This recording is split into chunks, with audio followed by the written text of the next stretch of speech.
സുഹൃത്തുക്കളെ, ഒരു ദിവസത്തെ അധ്യയനത്തിൽ ഗുരു പറഞ്ഞു, എല്ലാം ബ്രഹ്മമാണ്.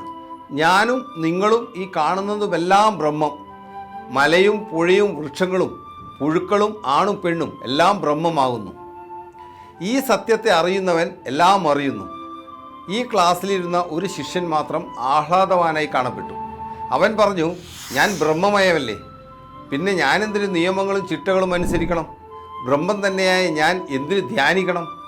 ശിഷ്യൻ ജപവും ധ്യാനവും മുടക്കി ആശ്രമ നിയമങ്ങൾ പാലിക്കാതെ നടക്കുന്ന വിവരം ഗുരു അറിഞ്ഞു. ശിഷ്യനൊരു സൈക്കിളുണ്ട്. ഒരു ദിവസം ശിഷ്യൻ സൈക്കിളിൽ കയറുവാൻ ഒരുങ്ങുമ്പോൾ ഗുരു ചെന്ന് അതിൻ്റെ 2 ടയറിലെയും കാറ്റഴിച്ചു വിട്ടു. എന്നിട്ട് ശിഷ്യനോട് പറഞ്ഞു, പോയിക്കോളൂ എന്ന്.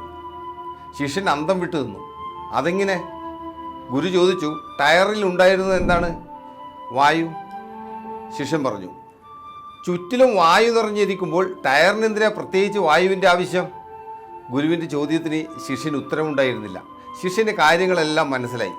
ഗുരു പറഞ്ഞു, എല്ലാം ബ്രഹ്മം എന്ന് പറഞ്ഞുള്ള നിന്റെ ചിട്ടയില്ലാത്ത ജീവിതവും ഇതുപോലെയാണ്. സുഹൃത്തുക്കളെ, അദ്വൈതം എന്നത് അനുഭവിച്ചറിയണം. അനുഭവിച്ചറിയണമെങ്കിൽ ചിട്ടയോടെയുള്ള ജീവിതം തന്നെ വേണം.